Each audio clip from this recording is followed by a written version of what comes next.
Ich begrüße dich zu einem neuen Video.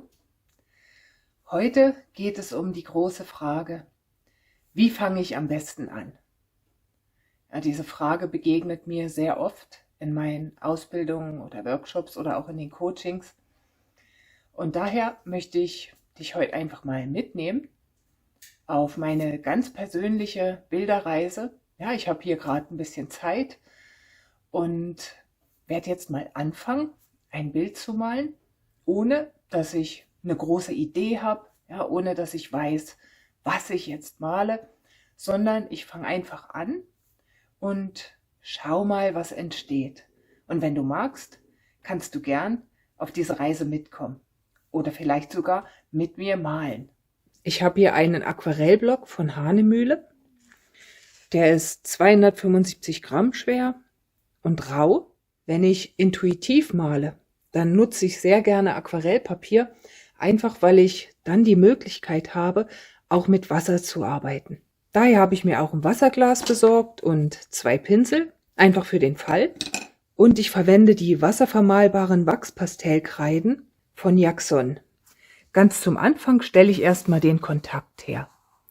Ja, ich lege eine Hand auf das Blatt Papier, berühre das Papier, spüre das Papier, ja. Und wenn du magst, kannst du die andere Hand auch auf dein Herz legen oder auch auf deinen Bauch, je nachdem, wo du das Gefühl hast, dass du hier einen guten Kontakt aufbauen kannst zu dir. Ja, ich habe jetzt meine linke Hand auf mein Herz gelegt, die rechte liegt auf dem Blatt und ich spüre jetzt erstmal und komme ganz hier an. Und dann nehme ich mir die Kreiden und schau mal, mit welcher Farbe ich anfangen möchte.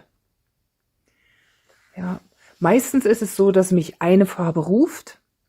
Wenn das aber mal nicht so ist, mache ich einfach die Augen zu und bewege meine Finger über das Sortiment und spüre, welche Kreide mich ruft. Ja, heute ist es zum Beispiel dieser Farbton. Ich hatte jetzt die Augen offen und habe diese Farbe gewählt. Mit der möchte ich jetzt beginnen. Und es ist ja so, dass viele denken, dass man, wenn man kreativ ist, erstmal eine gute Idee braucht. Und das ist nach meiner Erfahrung aber nicht so. Was wir brauchen, ist ein Raum. Ja, ein Raum, wo wir in Kontakt gehen können und spüren können. Und auch ein Raum, wo es total in Ordnung ist, keine Ahnung zu haben. Denn das Abenteuer besteht auch darin, sich einzulassen auf diese Reise, wo man überhaupt nicht weiß, was geschieht. Ich beginne einfach mit dem ersten Punkt, irgendwo auf dem Blatt. Ich suche mir eine Stelle auf dem Papier und dort lasse ich die Farbe sich erstmal ausbreiten.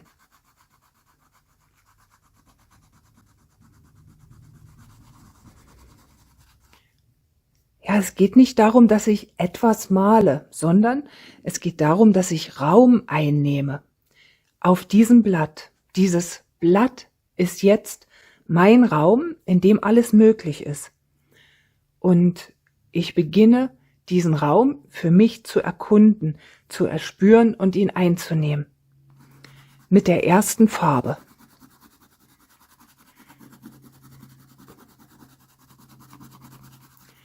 Und dann kommt möglicherweise irgendwann der Punkt, wo ich Lust habe auf eine andere Farbe. Und die suche ich mir dann wieder aus. Und ich mache weiter.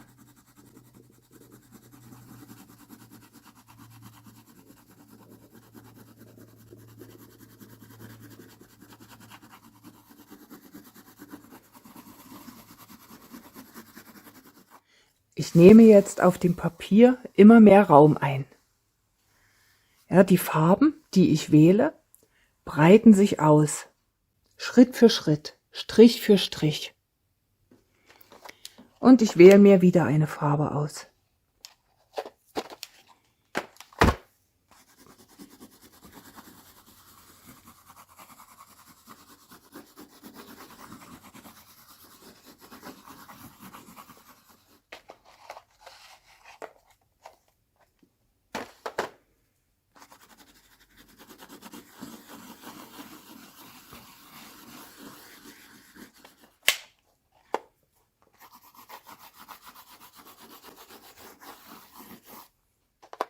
Und jetzt kommt das Wasser ins Spiel, denn diese Kreiden sind ja wasservermalbar und nun kann ich mit einem Pinsel voller Wasser die aufgetragene Farbe einfach noch nachbearbeiten, ja, noch etwas verteilen und vielleicht im Zuge dessen auch ein Stück miteinander vermischen.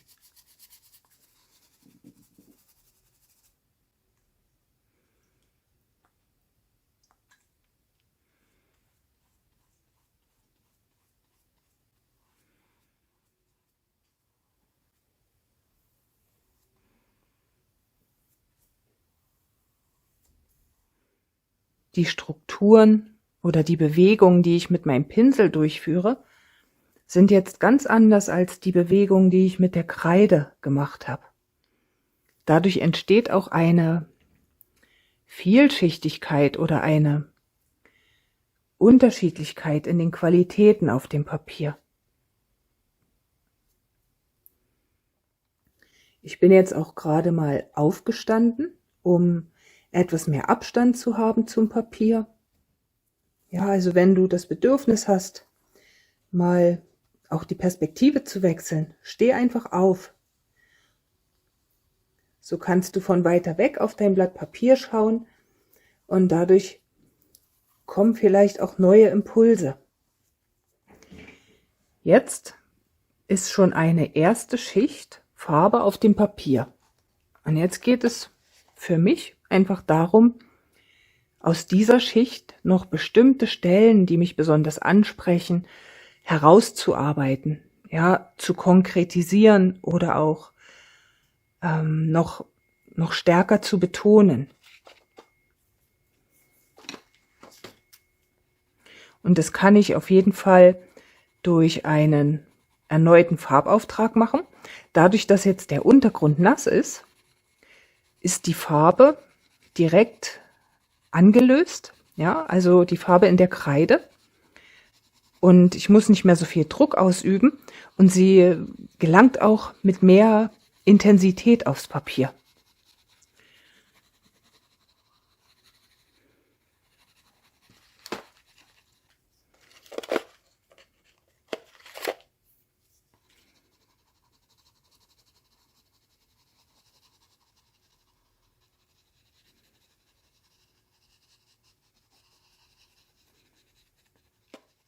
Es kann durchaus sein, dass wir zwischendurch überhaupt keine Ahnung haben, was das hier gerade ist, ja, was das wird, was das soll. Und das ist in Ordnung. Das gehört dazu. Das ist Teil des kreativen Prozesses. Wenn wir intuitiv malen, dann wissen wir noch nicht, was entstehen wird. Dann entsteht es aus dem Weg heraus.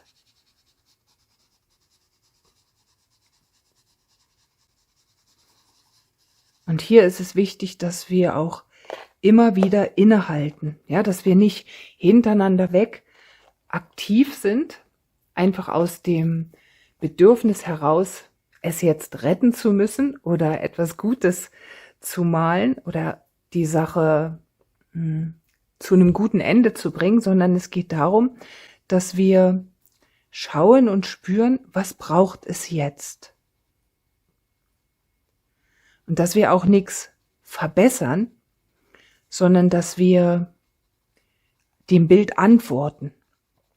Ja, manchmal, wenn wir einen Schritt zurücktreten, das Material vom Blatt nehmen, uns kurz gerade hinsetzen oder entspannt zurücklehnen, die Augen schließen und dann wieder auf das Bild schauen, dann merken wir, dass es uns etwas sagt. Ja, wenn wir dem Bild lauschen, wenn wir uns Zeit nehmen, um hinzuspüren, dann nehmen wir wahr, wir hören, wir sehen, wir fühlen, wir wissen, was der nächste Impuls ist. Und das tun wir dann. Ja, wir folgen dem Impuls. Es ist wie ein Dialog. Das Bild spricht zu uns, wir hören zu und wir antworten.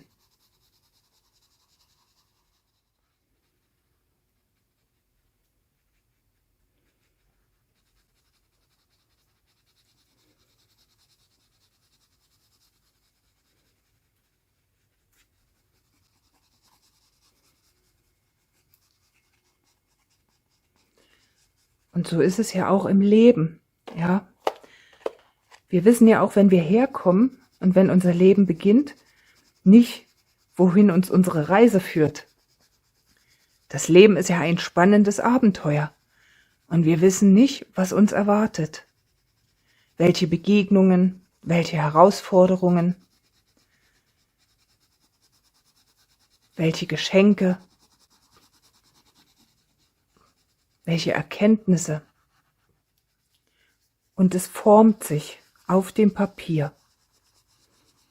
Unser Weg formt sich. Ja, der Weg unseres Bildes. Und genauso wie im Leben geht es nicht darum, dass wir ein tolles Vorzeigeleben leben, ja.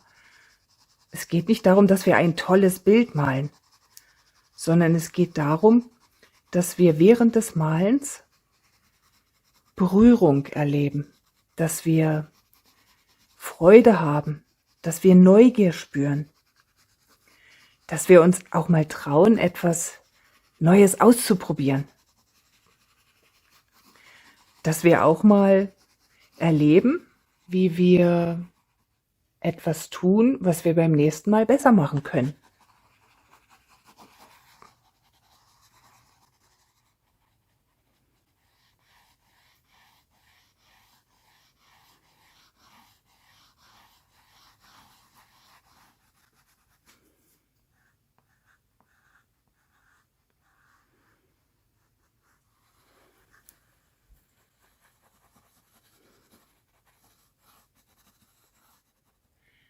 Ja, der kreative Prozess ist viel mehr als nur ein Bild zu malen. Es ist viel mehr als ein Werk zu erschaffen. Es ist die Entstehung von etwas, das größer ist als unser Plan, als unsere Idee.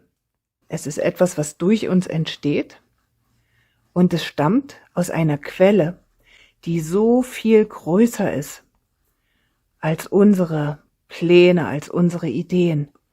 Und wenn wir mit diesem Bild wirklich in Kontakt sind, im Dialog, dann lernen wir eine ganze Menge. Und zwar mit jedem Bild, das wir malen, lernen wir etwas dazu, weil wir in Kontakt sind mit dieser unerschöpflichen Quelle in uns.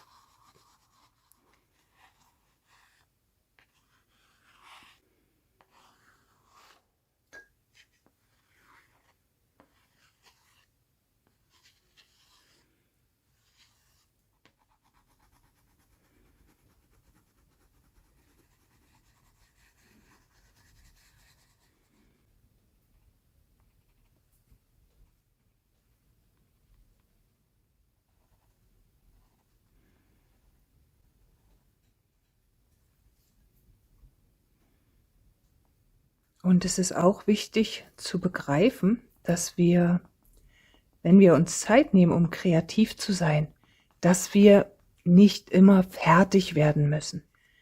Ich habe jetzt etwas Zeit gehabt zwischen 2 Terminen und diese Zeit sehr genossen. Und das Bild werde ich beiseite legen.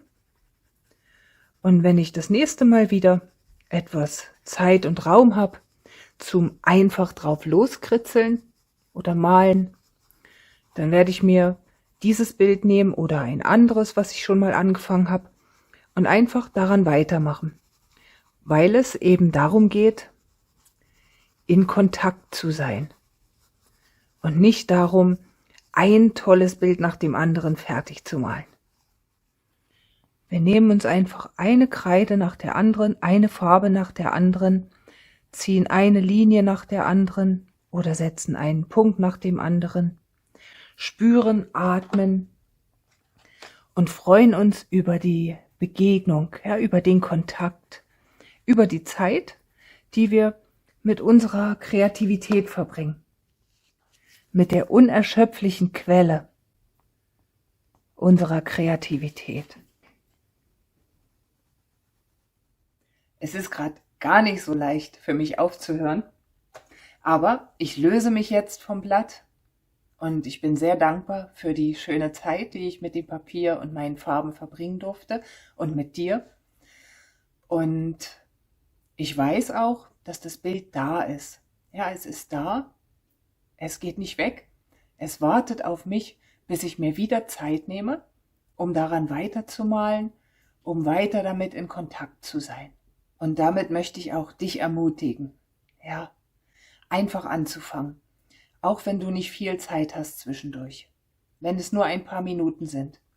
Es ist immer genug Zeit, um ein Blatt Papier und ein paar Stifte oder Kreiden herzuholen, dich hinzusetzen, ja, dir zu begegnen auf dem Papier und aus dem Moment heraus mit Farben und Formen etwas zu erschaffen.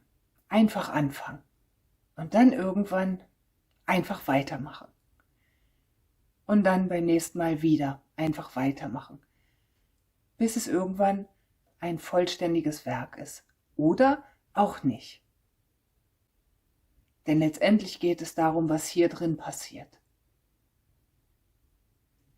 Und wenn nebenbei auf dem Papier etwas Schönes sichtbar wird, dann ist es wunderbar. Aber das hier zählt. Und damit wünsche ich dir einen guten und erfüllenden Tag heute. Bis zum nächsten Mal.